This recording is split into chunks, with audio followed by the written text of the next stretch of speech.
নমস্কার। শুরু করছি অমর কথাশিল্পী শরৎচন্দ্র চট্টোপাধ্যায়ের উপন্যাস শেষের পরিচয়। উপন্যাসটা আমি ধারাবাহিকভাবে পাঠ করে শোনাচ্ছি। আজ তৃতীয় পর্ব। শুনতে থাকুন শেষের পরিচয়।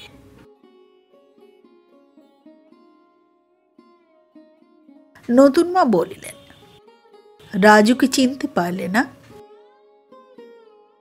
তিনি এক মুহূর্ত ঠাওর করিয়া বলিয়া উঠিলেন, ও রাজু, আমাদের রাখাল? বেশ, চিনতে পারবো না।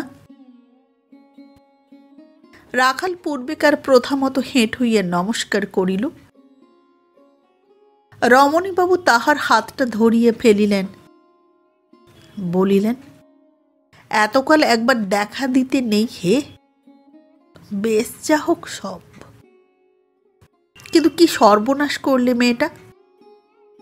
পুলিশে এবার বাড়ি শুদ্ধ সবাইকে হয়রান করে মারবে। দুশ্চিন্তার একটা দীর্ঘশ্বাস ফেলিয়া কহিলেন, বারবার তোমাকে বলি নতুন বউ, যাকে তাকে ভাড়াটে রেখো না। লোকে বলে শূন্য গোয়াল ভালো। নাও, এবার সামলাও। একটা কথা যদি কখনো আমার শুনলে। রাখাল কহিল, একে হাসপাতালে পাঠানোর ব্যবস্থা করনি কেন? হাসপাতালে? বেশ, তখন কি আর ছাড়ানো যাবে ভাবো। আত্মহত্যা যে। রাখাল কহিল, কিন্তু তাকে বাঁচানোর চেষ্টা করা চাইতো, নইলে আত্মহত্যা যে তাকে বধ করাই গিয়ে দাঁড়াবে। রমণীবাবু ভয় পাইয়া বলিলেন, সে তো জানি হে, কিন্তু হঠাৎ ব্যস্ত হয়ে কিছু একটা করে ফেললেই তো হবে না। একটা পরামর্শ করা দরকার। পুলিশের ব্যাপার কেনা। নতুন মা বলিলেন, তাহলে চলো, কোনো ভালো অ্যাটর্নির অফিসে গিয়ে আগে পরামর্শ করে আসা যাক। রমণীবাবু জ্বলিয়ে গেলেন, তামাশা করলেই তো হয় না নতুন বউ। আমার কথা শুনলে আজ এ বিপদ ঘটত না। এ সকল অনুযুগ অর্থহীন উচ্ছ্বাস ব্যতীত কিছুই নয়, তাহা নতুন লোক রাখালও বুঝিল। নতুন মা জবাব দিলেন না, হাসিয়া শুধু রাখালকে কহিলেন, চলো তো বাবা, দেখি গে কি করা যায়। রমণীবাবুকে উদ্দেশ্য করিয়া বলিলেন, তুমি ওপরে গিয়ে বসো গে সেজবাবু, ছেলেটাকে নিয়ে আমি যা পারি করি গে। কেবল এইটি করো, ব্যস্ত হয়ে লোকজনকে যেন বিব্রত করে তুলো না। নিজের তলায় ৩-৪টি পরিবার ভাড়া দিয়ে বাস করে, প্রত্যেকের দুখানি করিয়া ঘর। বারান্দায় একটা অংশ তক্তার বেড়া দিয়ে একসার রান্নাঘরের সৃষ্টি হইয়াছে। তাহাতে ইহাদের রন্ধন ও খাবার কাজ চলে। জলের কল, পায়খানা প্রভৃতি সাধারণের অধিকারে। ভাড়াটিরা সকলেই দরিদ্র ভদ্র কেরানি। ভাড়ার হার যথেষ্ট কম বলিয়া মাসের শেষে বাসা বদল করার রীতি এ বাড়িতে নাই। সকলেই প্রায় স্থায়ীভাবে বাস করিয়া আছেন। শুধু জীবন চক্রবর্তী ছিল নতুন। এ বাড়িতে বোধ করি বছর 2-এর বেশি নয়। তাহার স্ত্রী আফিং খাইয়া বিভ্রাট বাঁধাইয়াছে। বউটির নিজের ছেলেপুলে ছিল না বলিয়া সমস্ত ভাড়াটাদের ছেলে মেয়ের ভার ছিল তাহার পরে। স্নান করানো, ঘুম পাড়ানো, ছেঁড়া জামা কাপড় সেলাই করা, এসব সেই করিত। গৃহিণীদের হাত জোড়া থাকিলেই ডাক পড়িত জীবনের বউকে। কারণ সে ছিল ঝাড়া হাত পার মানুষ। অতএব তাহার আবার কাজ কিসের? এত অল্প বয়সে কুড়েমি ভালো নয়। বউটির সম্বন্ধে এই ছিল সকল ভাড়াটের সর্ববাদী সম্মত অভিমত। সে যাই হোক, শান্ত ও নিঃশব্দ প্রকৃতির বলিয়ে সবাই তাহাকে ভালোবাসিত, সবাই স্নেহ করিত। কিন্তু স্বামীর যে তাহার 5-6 মাস ধরিয়া কাজ নাই এবং সেও যে আজ 7-8 দিন নিরুদ্দেশ, এ খবর ইহাদের কানে পৌঁছিল শুধু আজ। সে যখন মরিতে বসিয়াছে, কিন্তু তবু কাহার বিশ্বাস হইতে চাহে না।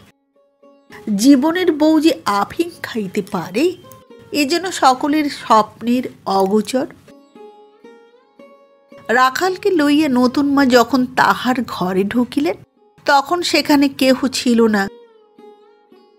বোধ করি পুলিশের হাঙ্গামার ভয়ে সবাই একটুখানি আড়ালে গা ঢাকা দিয়েছিল।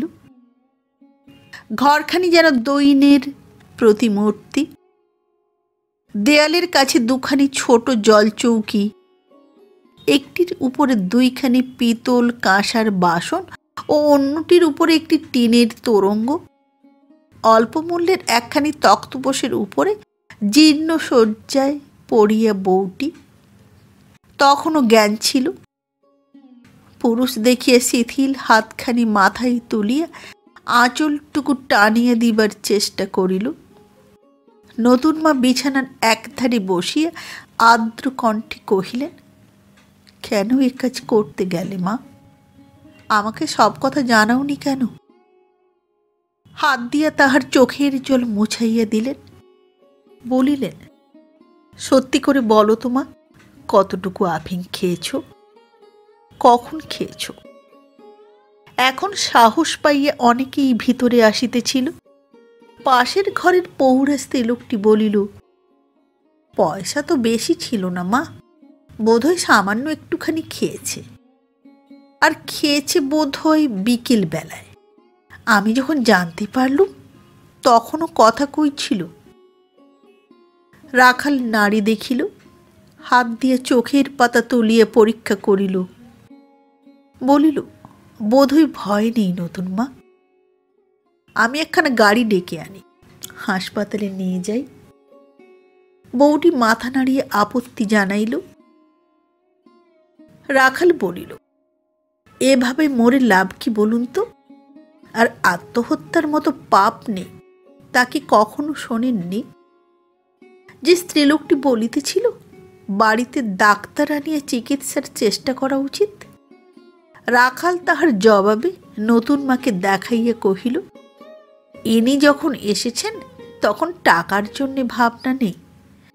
একজনের জায়গায় 10 জন ডাক্তার এনে হাজির করে দিতে পারি, কিন্তু তাতে সুবিধে হবে না নতুন মা।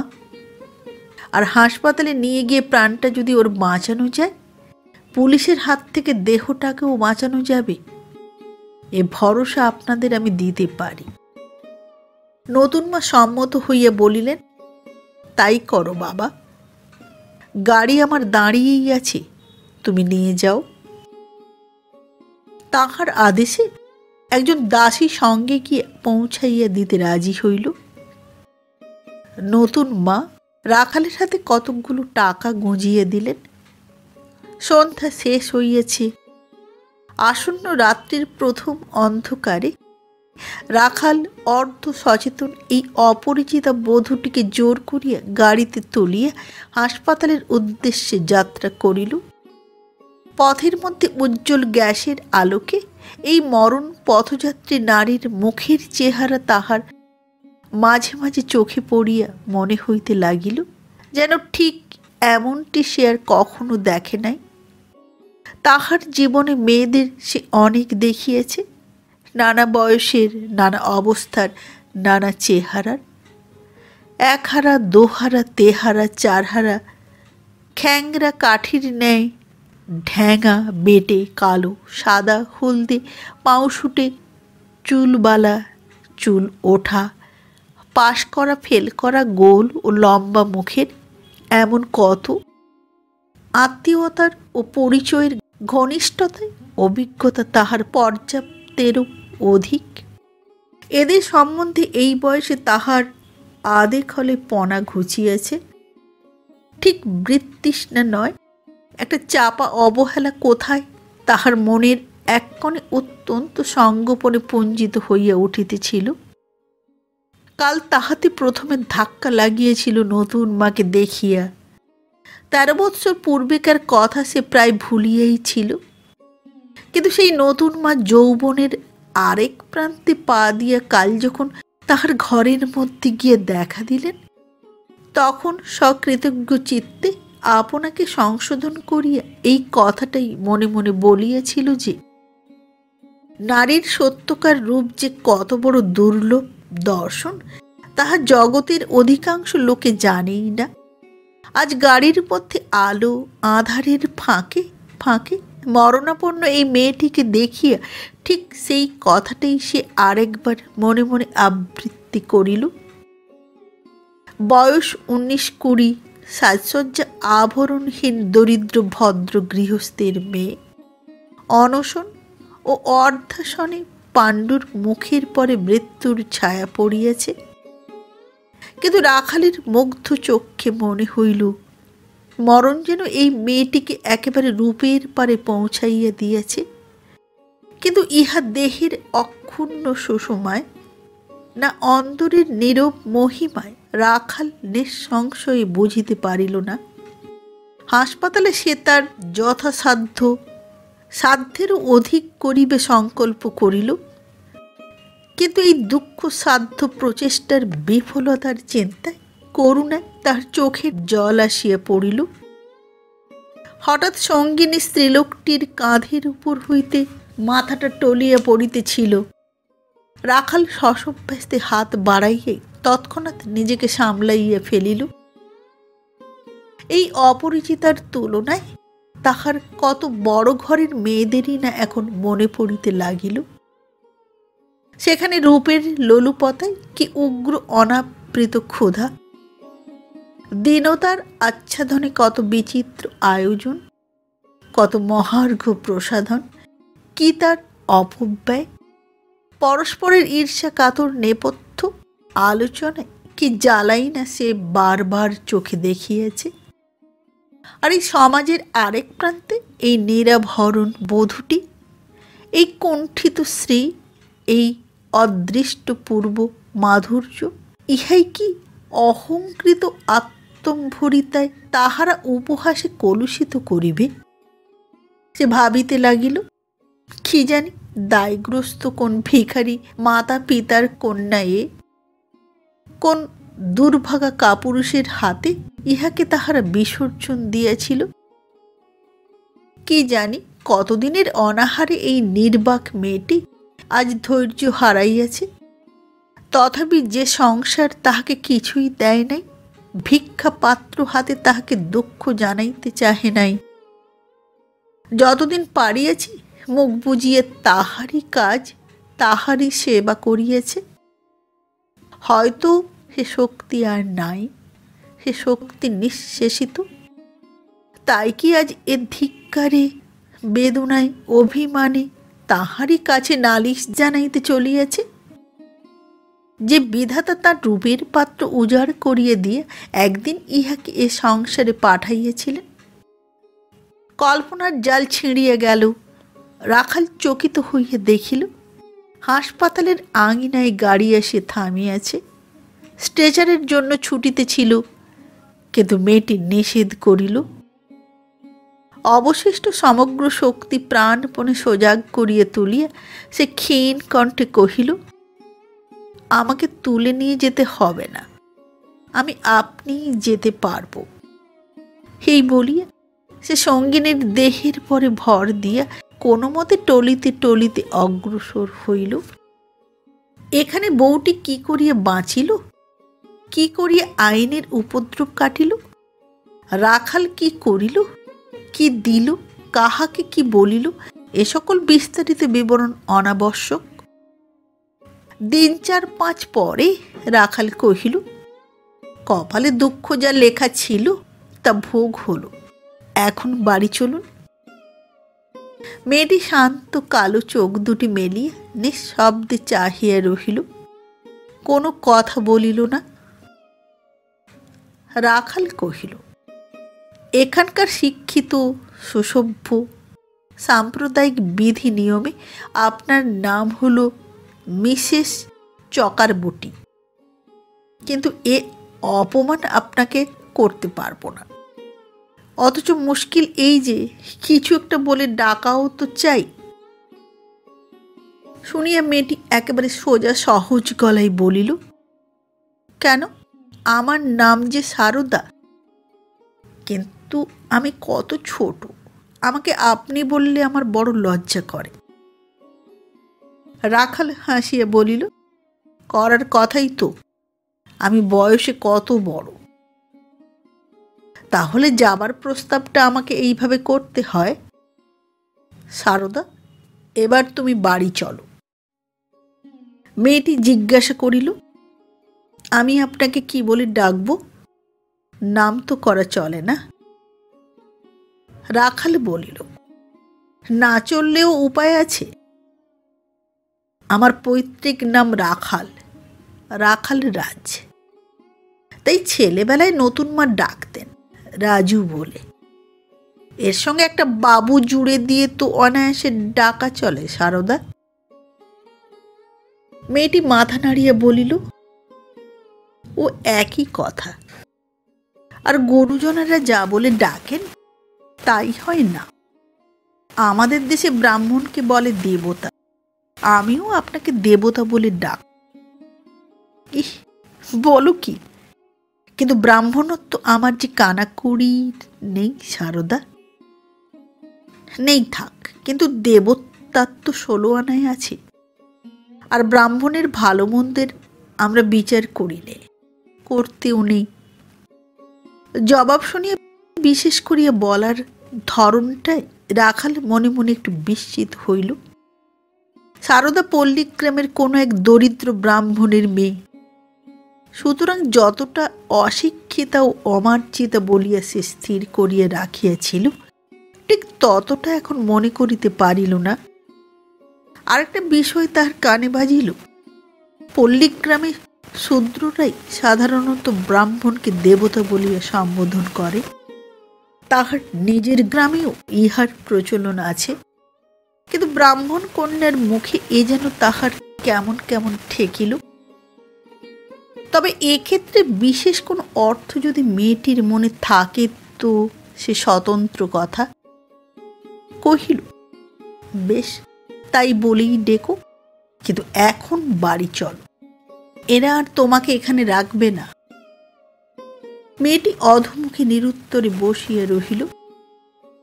রাখাল ক্ষণকাল অপেক্ষা করিয়া কহিল, কি বলো সারদা, বাড়ি চলো? এবার সে মুখ তুলিয়া চাহিল, আস্তে আস্তে বলিল, আমি বাড়ি ভাড়া দেব কি করে? 3-4 মাসের বাকি পড়ে আছে, আমরা তাও তো দিতে পারিনি। রাখাল হাসিয়া কহিল, সেজন্যে ভাবনা নেই? সারদা সবিস্ময়ে কহিল, নেই কেন? না থাকবার কারণ, বাড়ি ভাড়া তোমার স্বামী দেবেন। লজ্জায় অভাবের জ্বালায় বোধহয় কোথাও লুকিয়ে আছেন, শীঘ্রই ফিরে আসবেন, কিংবা হয়তো এসেছেন, আমরা গিয়েই দেখতে পাব।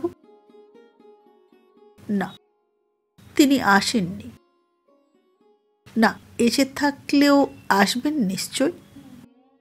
সারদা বলিল, না, তিনি আসবেন না। আসবেন না? তোমাকে একলা ফেলে রেখে চিরকালের মতো পালিয়ে যাবেন?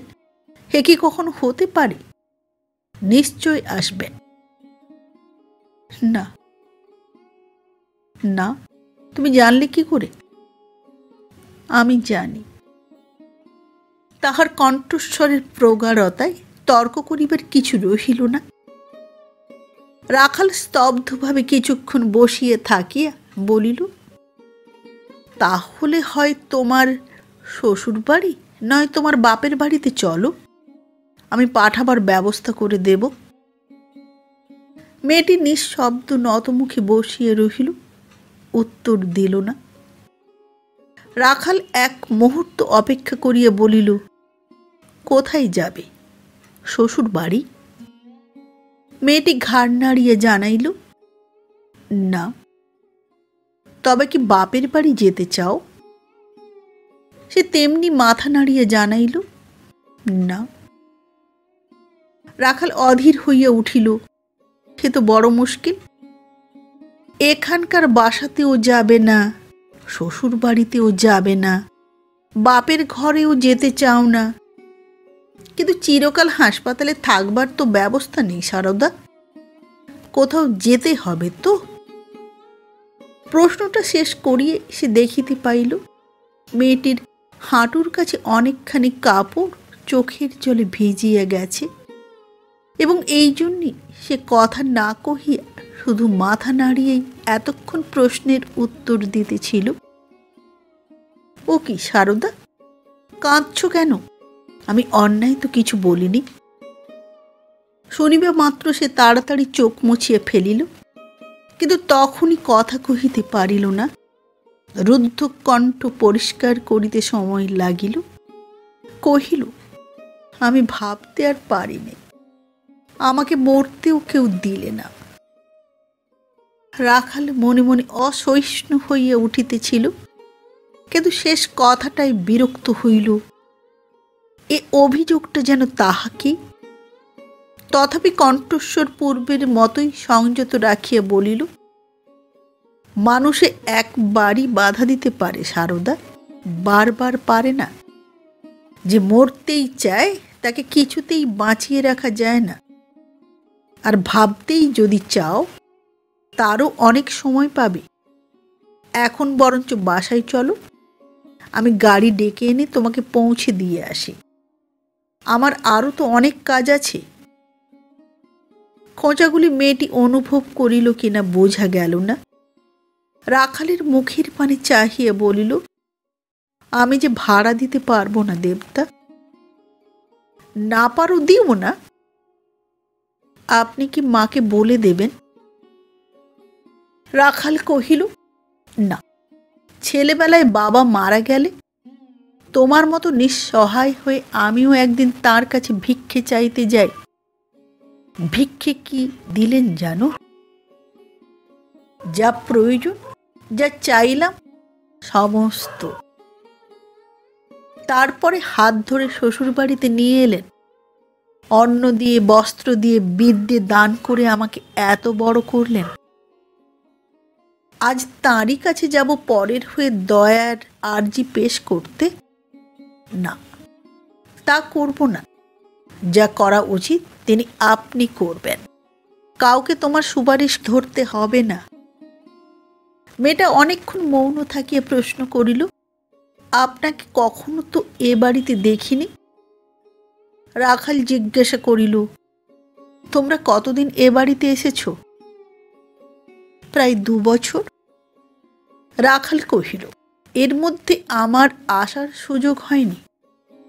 মেয়েটি আবার কিছুক্ষণ স্থির থাকিয়া বলিল, কলকাতায় কত লোকে চাকরি করে, আমার কি কোথাও একটা দাসীর কাজ জোগাড় হতে পারে না?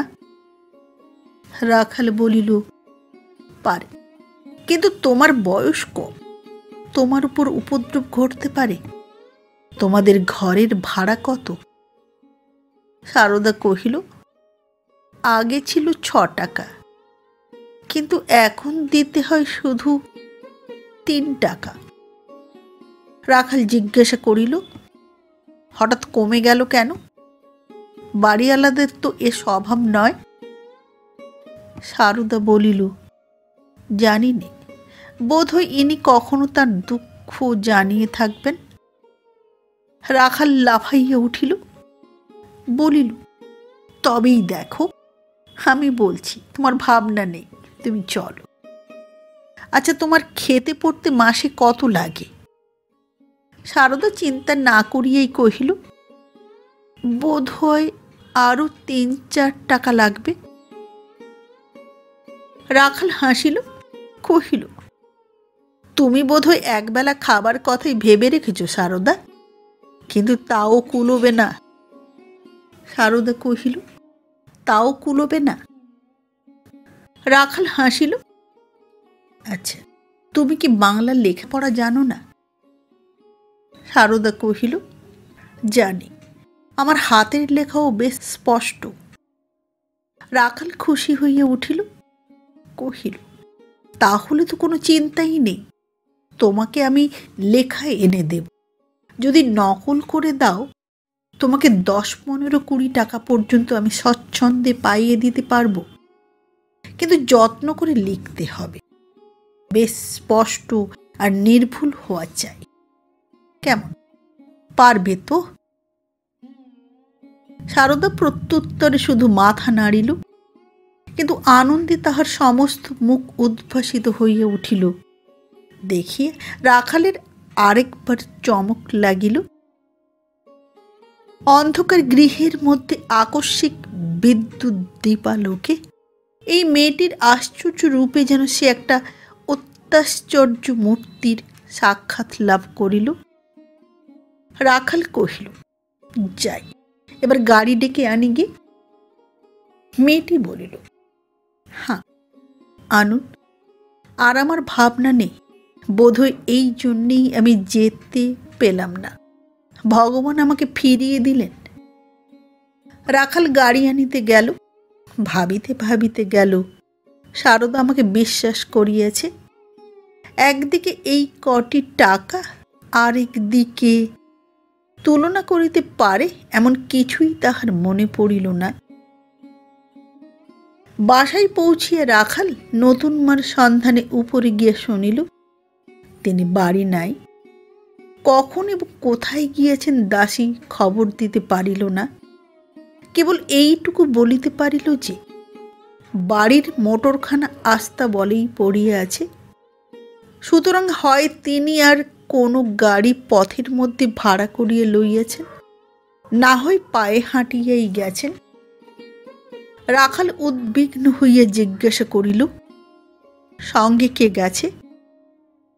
দাসী কহিল, কেউ না, দরওয়ানজিকেও দেখলুম বাইরে বসে আছে। আর নবীনবাবু? দাসী কহিল, আমাদের বাবু? তিনি তো রোজ আসেন না, এলেও রাত্রি 9-10টা হয়। রাখাল জিজ্ঞাসা করিল, রোজ আসেন না তার মানে? না এলে থাকেন কোথায়? দাসী একটুখানি মুখ টিপিয়ে হাসিল, কহিল, কেন, তার কি বাড়ি ঘরদোর নেই নাকি? রাখাল আর দ্বিতীয় প্রশ্ন করিল না। মনে মনে বুঝিল আসলে ব্যাপারটা ইহাদের অজানা নয়। নিচে আসিয়া দেখিল সারদাকে ঘিরিয়া সেখানে মেয়েদের প্রকাণ্ড ভিড়, আর শিশুর দল, যাহারা তখনও পর্যন্ত ঘুমায় নাই, তাহাদের আনন্দ কলরুলে হাট বসিয়া গেছে। তাহাকে দেখিয়া সকলেই সরিয়া গেল। যে পৌরা স্ত্রীলোকটির জিম্মায় সারদার ঘরের চাবি ছিল, সে আসিয়া তালা খুলিয়া দিয়া গেল। রাখাল জিজ্ঞাসা করিল, তোমার স্বামীর কোনো খবর পাওয়া যায়নি? সারদা কহিল, না। আশ্চর্য? না, আশ্চর্য এমন আর কি? বলো কি সারদা, এর চেয়ে বড় আশ্চর্য আর কিছু আছে নাকি? সারদা ইহার জবাব দিল না। কহিল, আমি আলোটা জ্বালি, আপনি আমার ঘরে এসে একটু বসুন, ততক্ষণ মাকে একবার প্রণাম করে আসি গে।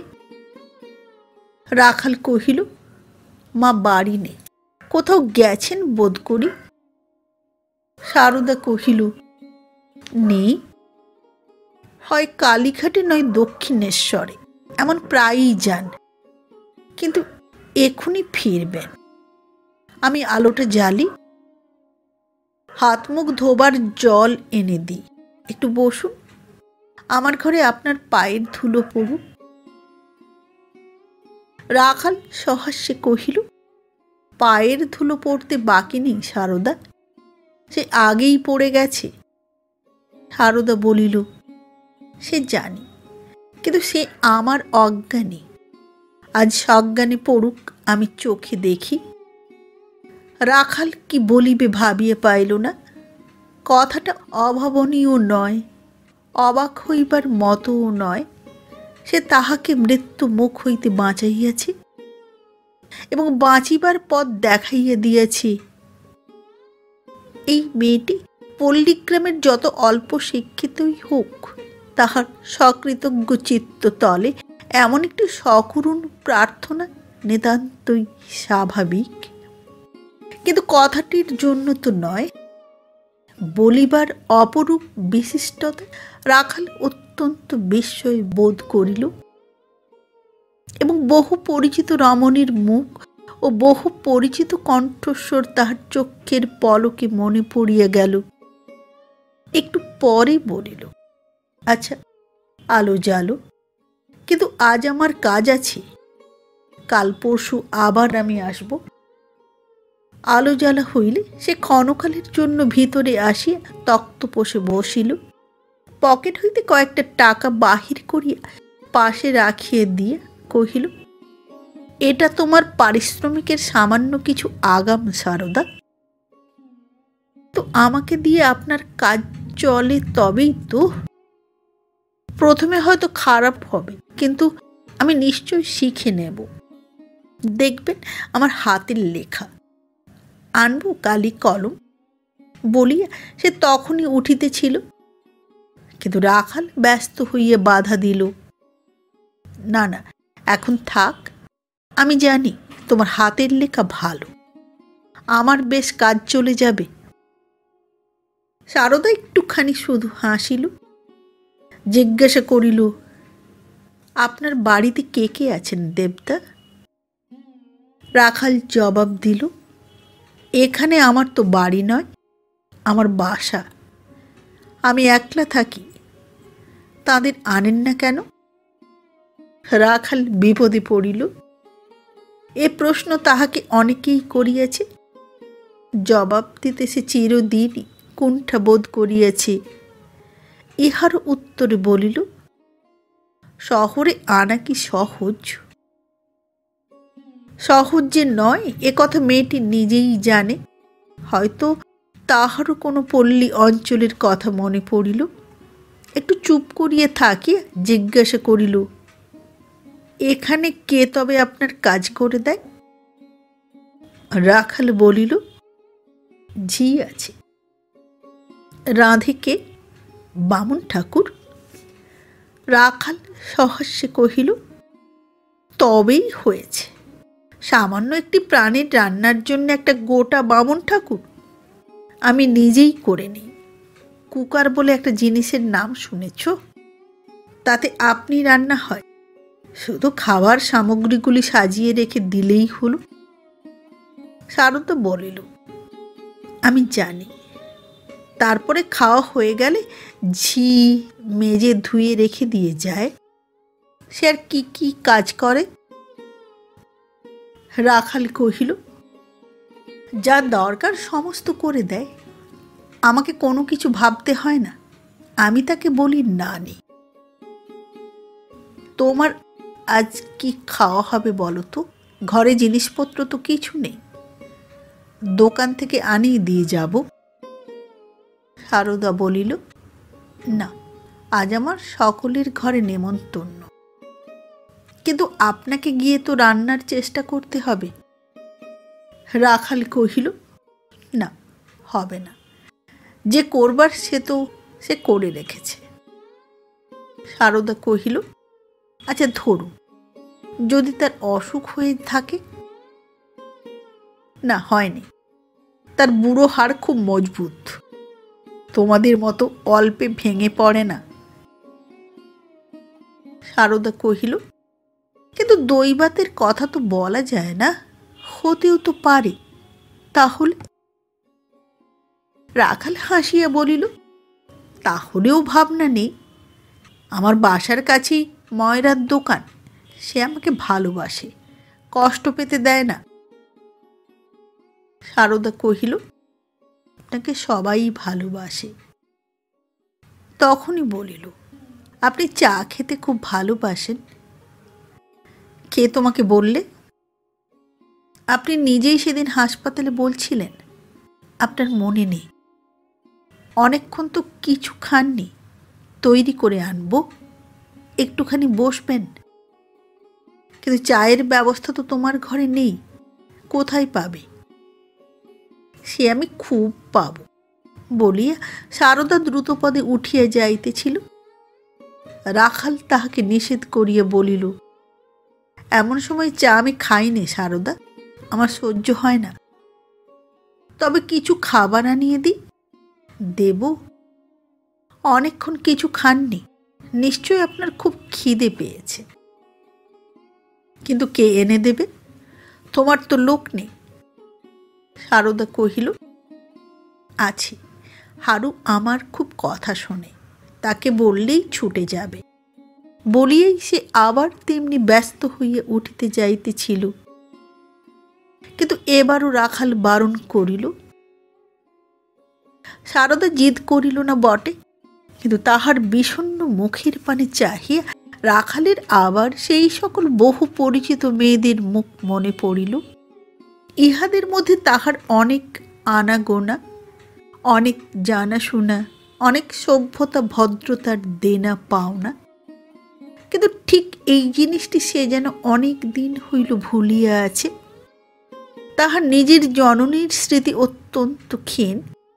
অতি শৈশবেই তিনি স্বর্গারোহণ করিয়াছেন। একখানি খোড়ো ঘরের দাওয়ায় বেড়া দিয়ে ঘেরা একটু ছোট্ট রান্নাঘর, সেখানে রাঙা পায়ের কাপড় পরা কে যেন রন্ধন করিতেন। হয়তো ইহার সবটুকুই তাহার কল্পনা, কিন্তু সে তাহার মা। সেই মায়ের একান্ত অস্ফুট মুখের ছবিখানি আজ হঠাৎ যেন তাহার চোখে পড়িতে লাগিল।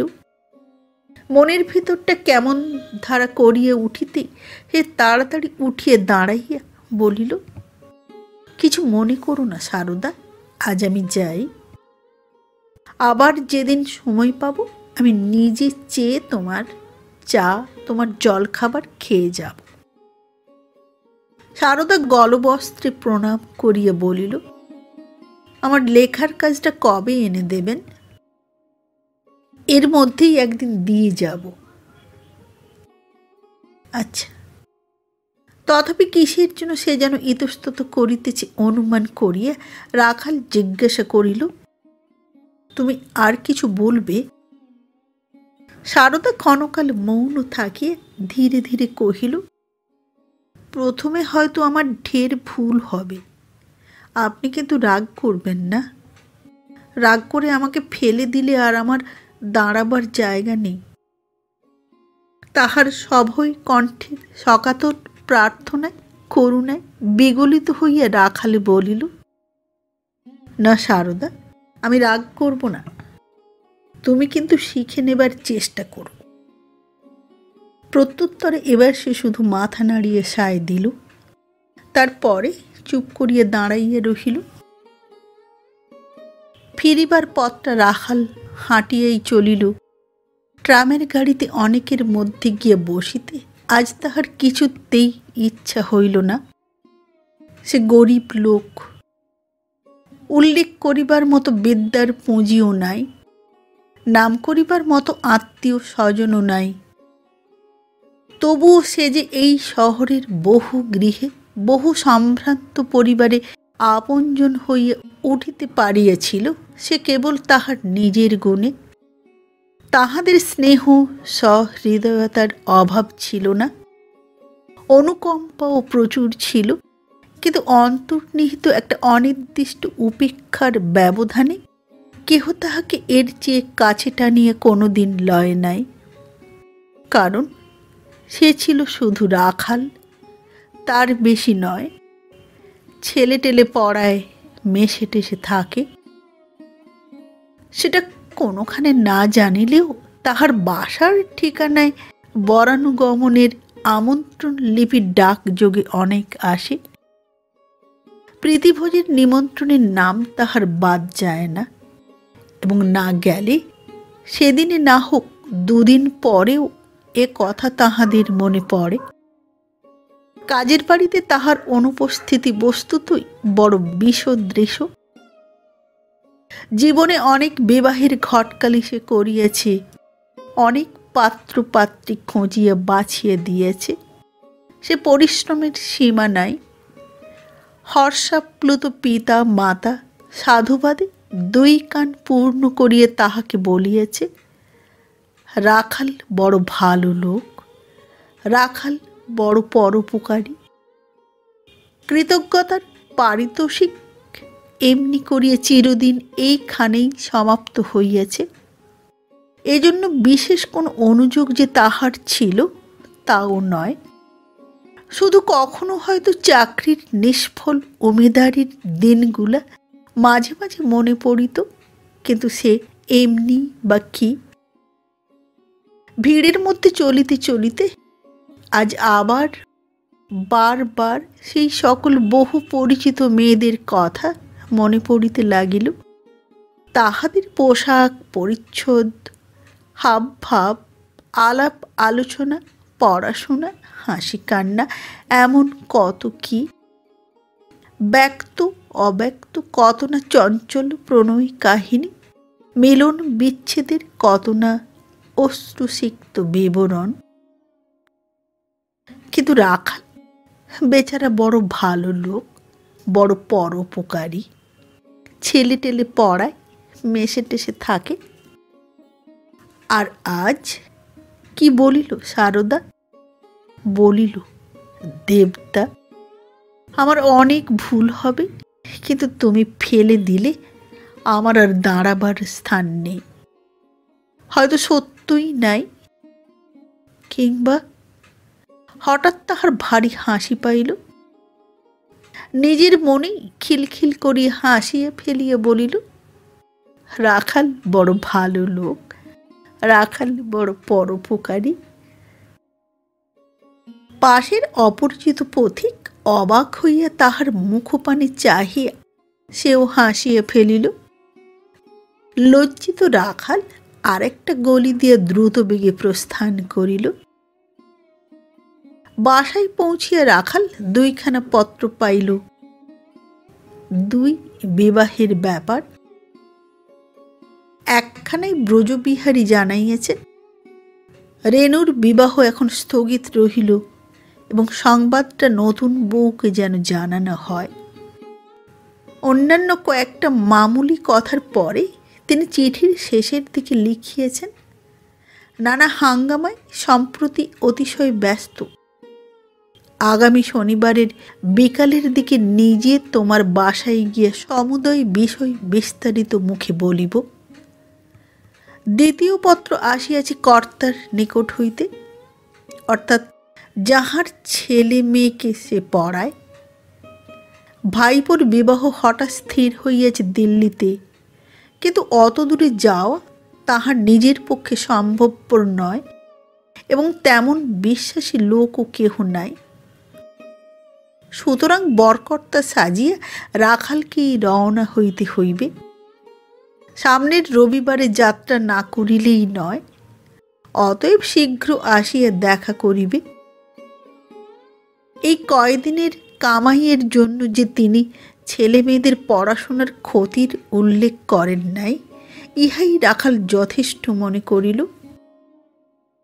সেই যাই হোক, মোটের উপর দুইটি খবরই ভালো। রেণুর বিবাহ ব্যাপারে তাহার মনের মধ্যে যথেষ্ট উদ্বেগ ছিল, এখন স্থগিত। থাকার অর্থ বেশ স্পষ্ট না হইলেও পাগল বরের সহিত বিবাহ হইয়া যে চুকিয়ে যায় নাই, ইহাতেই সে পুলকিত হইল। দ্বিতীয়, দিল্লি যাওয়া, ইহাও নিরানন্দের নহে। সেখানে প্রাচীন দিনের বহু স্মৃতিচিহ্ন বিদ্যমান।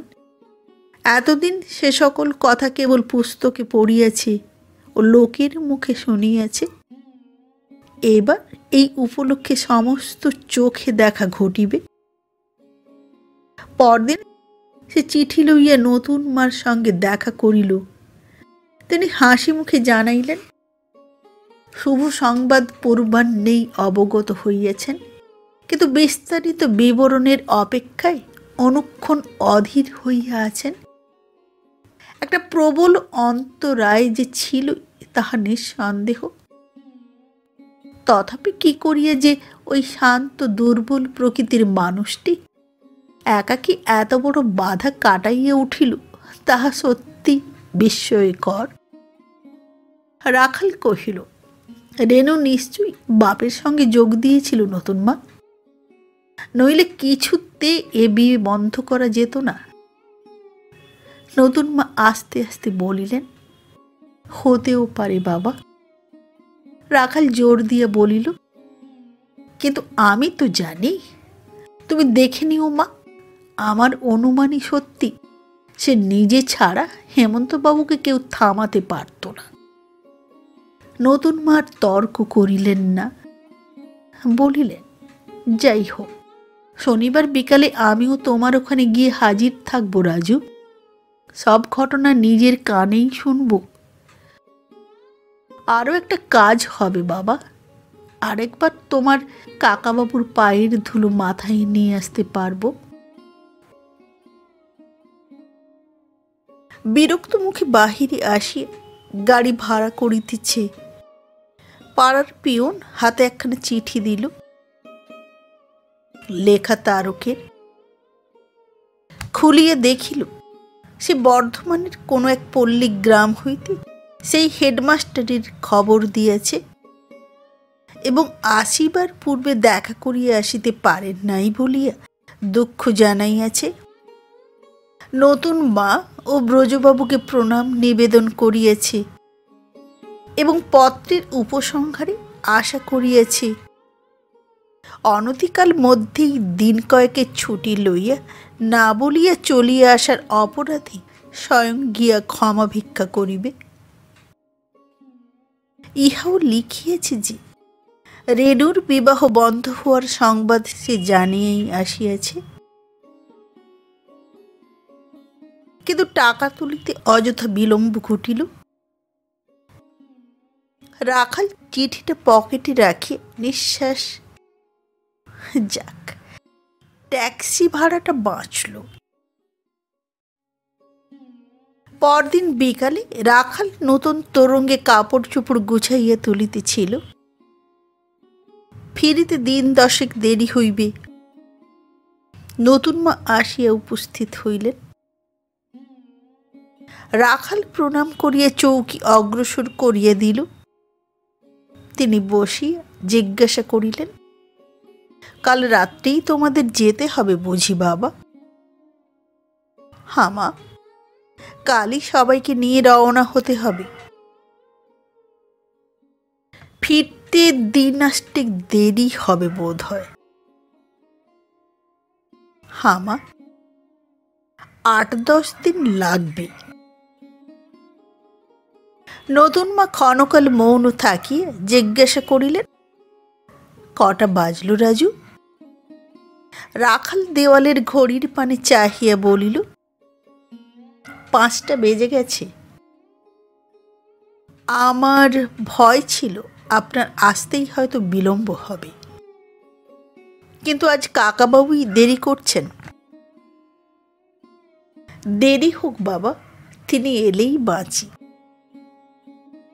রাখাল হাসিয়া বলিল, পাগলের সঙ্গে বিয়েটা যখন বন্ধ হয়ে গেছে তখন ভাবনার তো আর কিছু নেই মা, তিনি না আসতে পারলেও ক্ষতি নেই। নতুন মা মাথা নাড়িয়া বলিলেন, না বাবা, কেবল রেনুই তো নয়, তোমার কাকাবাবুও রয়েছেন যে।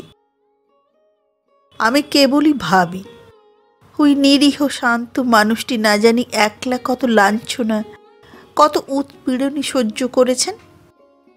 বলিতে বলিতে তাহার চক্ষু সজল হইয়া উঠিল। রাখাল মনে মনে মামাবাবু হেমন্ত কুমারের চাকার মতো মস্ত মুখখানা স্মরণ করিয়া নীরব হইয়া রহিল। এ কাজ যে সহজে হয় নাই তাহা নিশ্চয়। নতুন মা বলিতে লাগিলেন, এ বিয়ে স্থগিত রইল, তিনি এইমাত্র লিখেছেন, কিন্তু কিছুদিনের জন্যে না চিরদিনের জন্যে সে তো এখনো জানতে পারা যায়নি রাজু। রাখাল বলিয়া উঠিল, চিরদিনের জন্যে মা, চিরদিনের জন্যে। ওই পাগলের ঘরে আপনার রেনু কখনো পড়বে না, আপনি নিশ্চিন্ত হন। নতুন মা বলিলেন, ভগবান তাই করুন। কিন্তু এই দুর্বল মানুষটির কথা ভেবে মনের মধ্যে কিছুতে স্বস্তি পাচ্ছি না রাজু। দিন রাত কত চিন্তা, কত রকমের ভয়ই যে হয়, সে আমি বলবো কাকে? রাখাল বলিল, কিন্তু ওকে কি আপনার খুব দুর্বল লোক বলে মনে হয় মা? নতুন মা একটুখানি ম্লান হাসিয়া কহিলেন, দুর্বল প্রকৃতির উনি তো চিরদিনই রাজু, তাতে আর সন্দেহ কি? রাখাল বলিল, দুর্বল লোকে কি এত আঘাত নিঃশব্দে সইতে পারে মা? জীবনে কত ব্যথাই যে কাকাবাবু সহ্য করেছেন সে আপনি জানেন না, কিন্তু আমি জানি। ওই যে উনি আসছেন। খোলা জানালার ভিতর দিয়ে ব্রজবাবুকে সে দেখিতে পাইয়াছিল। তাড়াতাড়ি উঠিয়ে দরজা খুলিয়ে দিল এবং তিনি ভিতরে প্রবেশ করিলে সে এক পার্শ্বে সরিয়ে দাঁড়াইল। নতুন মা কাছে আসি গলায় আঁচল দিয়ে প্রণাম করিয়ে পায়ের ধুলা মাথায় লইয়া উঠিয়া দাঁড়াইলেন। ব্রজবাবু চেয়ার টানিয়া উপবেশন করিলেন। বলিলেন, রেনুর বিয়ে ওখানে দিতে দিইনি, শুনেছ নতুন বউ? হ্যাঁ, শুনেছি। বোধহয় খুব গোলমাল হলো। সে তো হবেই নতুন বউ। তুমি নির্বিরোধী শান্ত মানুষ। আমার বড় ভাবনা ছিল কি করে তুমি এ বিয়ে বন্ধ করবে। ব্রজবাবু বলিলেন, শান্তিই আমি ভালোবাসি, বিরোধ করতে কিছুতে মন চায় না, এ কথা সত্যি। কিন্তু তোমার মেয়ে, অথচ তোমারই বাধা দেবার হাত নেই। কাজেই সব ভার এসে পড়ল আমার ওপর। একাকী আমাকেই তা বইতে হলো। সেদিন আমার বারবার কি কথা মনে হচ্ছিল জানো নতুন বউ? মনে হচ্ছিল, আজ যদি তুমি বাড়ি থাকতে সমস্ত বোঝা তোমার ঘাড়ে ফেলে দিয়ে আমি গড়ের মাঠে একটা বেঞ্চিতে শুয়ে রাত কাটিয়ে দিতাম। তাদের উদ্দেশ্যে মনে মনে বললাম, আজ সে থাকলে তোমরা বুঝতে জুলুম করার সীমা আছে। সকলের ওপরেই সব কিছু চালানো যায় না। সবিতা অধো মুখে নিঃশব্দে বসিয়া রহিলেন। সেদিনের পুঙ্খানুপুঙ্খ বিবরণ জিজ্ঞাসা করিয়া জানিবার সাহস তাহার হইল না। রাখালও তেমনি নির্বাক স্তব্ধ হইয়া রহিল। ব্রজবাবু নিজে হইতে ইহার অধিক ভাঙিয়া বলিলেন না। মিনিট 2-3 সকলেই চুপ করিয়া থাকার পরে রাখাল বলিল, কাকাবাবু, আজ বড় আপনাকে ক্লান্ত দেখাচ্ছে। ব্রজবাবু বলিলেন, তার হেতুও যথেষ্ট আছে রাজু। এই 6-7 দিন কারবারের কাগজপত্র নিয়ে ভারী খাটতে হয়েছে। রাখাল সভয়ে জিজ্ঞাসা করিল, সব ভালো তো কাকাবাবু? ব্রজবাবু বলিলেন, ভালো একেবারেই নয়। সবিতাকে উদ্দেশ্য করিয়া বলিলেন, নতুন বউ, তোমার সেই টাকাটা আমি বছরখানেক আগে তুলে নিয়ে ব্যাংকে রেখেছিলাম। ভেবেছিলাম আমার নিজের কারবারের চেয়ে বরঞ্চ এদের হাতেই ভয়ের সম্ভাবনা কম। এখন দেখছি ঠিকই ভেবেছিলাম। এখন এর ওপরই ভরসা নতুন বউ, এটা না নিলেই এখন নয়। সবিতা এবার মুখ তুলিয়ে চাহিলেন, বলিলেন, না নিলে কি নষ্ট হবার ভয় আছে? আছে বই কি নতুন বউ, বলা তো যায় না। সবিতা চুপ করিয়া রহিলেন। ব্রজবাবু কহিলেন, কি বলো নতুন বউ, চুপ করে রইলে যে? সবিতা মিনিট 2 নিরুত্তরে থাকিয়া বলিলেন, আমি আর কি বলবো মেজকর্তা, টাকা তুমিই দিয়েছিলে। তোমার কাজেই যদি যায় তো যাবে, কিন্তু আমারও তো আর কিছু নেই। শুনিয়া ব্রজবাবু যেন চমকাইয়া গেলেন। খানিক পরে ধীরে ধীরে বলিলেন, ঠিক কথা নতুন বউ, এ দুঃসাহস করা আমার চলে না। তোমার টাকা আমি তোমাকেই ফিরিয়ে দেব। কাল একবার আসবে? যদি আসতে বলো আসবো। আর তোমার গয়নাগুলো? তুমি কি রাগ করে বলছো মেজকর্তা? ব্রজবাবু সহসা উত্তর দিতে পারিলেন না। তাহার চোখের দৃষ্টি বেদনায় মলিন হইয়া উঠিল। তারপরে বলিলেন, নতুন বউ, যার জিনিস তাকে ফিরিয়ে দিতে যাচ্ছি। আমি রাগ করে এমন কথা আজ তুমি ভাবতে পারলে? সবিতা নতমুখী নীরব হইয়া রহিলেন। ব্রজবাবু বলিলেন, আমি একটু রাগ করিনি নতুন বউ, সরল মনেই ফিরিয়ে দিতে চাইছি। তোমার জিনিস তোমার কাছেই থাক। ও ভার বয়ে বেড়াবার আর আমার সামর্থ্য নেই। সবিতা এখনো তেমনি নির্বাক হইয়া রহিলেন, কোনো জবাবই দিতে পারিলেন না। সন্ধ্যা হয়। ব্রজবাবু উঠিয়া দাঁড়াইলেন, কহিলেন, আজ তাহলে যাই। কাল এমনি সময়ে একবার এসো। আমার অনুরোধ উপেক্ষা করো না নতুন বউ। রাখাল তাহাকে প্রণাম করিয়া বলিল, একটি বন্ধুর বিয়ে দিতে কাল রাতের গাড়িতে আমি দিল্লি যাচ্ছি কাকাবাবু। ফিরতে বোধ করি 8-10 দিন দেরি হবে। ব্রজবাবু বলিলেন, তা হোক, কিন্তু বিয়ে কি কেবল দিয়েই বেড়াবে রাজু? নিজে করবে না? রাখাল সহাস্যে কহিল, আমাকে মেয়ে দেবে এমন দুর্ভাগা সংসারে কে আছে কাকাবাবু? শুনিয়া ব্রজবাবু হাসিলেন, বলিলেন, আছে রাজু। যারা আমাকে মেয়ে দিয়েছিল সংসারে, তারা আজও লোপ পায়নি। তোমাকে মেয়ে দেবার দুর্ভাগ্য তাদের চেয়ে বেশি নয়। বিশ্বাস না হয় তোমার নতুন মাকে বরঞ্চ আড়ালে জিজ্ঞাসা করো, তিনি সায় দেবেন। চললাম নতুন বউ, কাল আবার দেখা হবে। সবিতা কাছে আসিয়া পায়ের ধুলা লইয়া প্রণাম করিলেন। তিনি অস্ফুটে বোধহয় আশীর্বাদ করিতে করিতে বাহির হইয়া গেলেন। পরদিন ঠিক এমনি সময় ব্রজবাবু আসিয়া উপস্থিত হইলেন। হাতে তাহার শিলমোহর করা একটা টিনের বাক্স। সবিতা পূর্বাহ্নেই আসিয়াছিলেন। বাক্সটা তাহার সামনে টেবিলের উপর রাখিয়া দিয়ে বলিলেন, এটা এতদিন ব্যাংকেই জমা ছিল। এর ভেতরে তোমার সমস্ত গহনাই মজুত আছে নতুন বউ, দেখতে পাবে। আর এই নাও তোমার 52,000 টাকার চেক। আজ আমি খালাস নতুন বউ, আমার বোঝা বয়ে বেড়াবার পালা সাঙ্গ হলো। কিন্তু তুমি যে বলেছিলে এসব গহনা তোমার রেণু পড়বে। ব্রজবাবু কহিলেন, গহনা তো আমার নয় নতুন বউ, তোমার।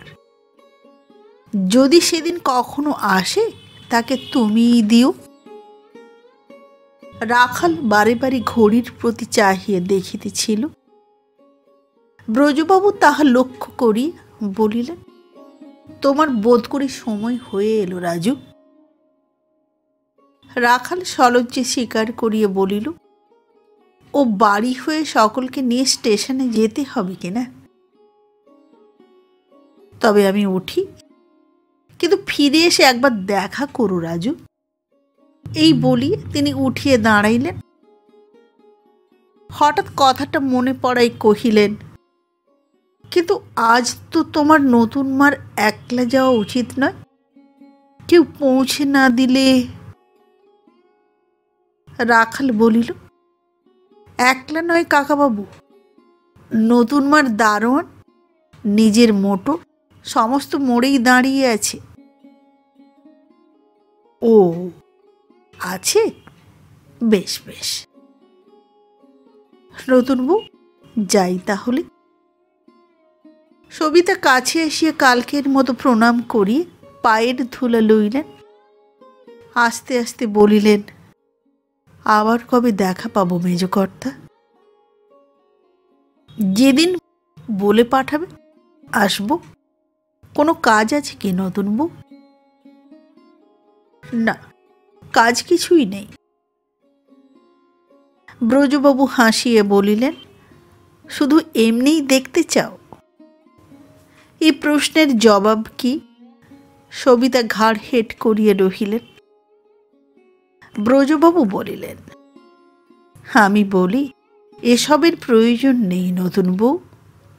আমার জন্যে মনের মধ্যে আর তুমি অনুশোচনা রেখো না। যা কপালে লেখা ছিল ঘটেছে। গোবিন্দ মীমাংসাও তার একরকম করে দিয়েছেন। আশীর্বাদ করি তোমরা সুখী হও। নমস্কার। শেষের পরিচয় আজ এইটুকুই। আবার দেখা হবে আগামী পর্বে উপন্যাসের পরবর্তী অংশ নিয়ে। সঙ্গে থাকুন। আজকের মতো নমস্কার।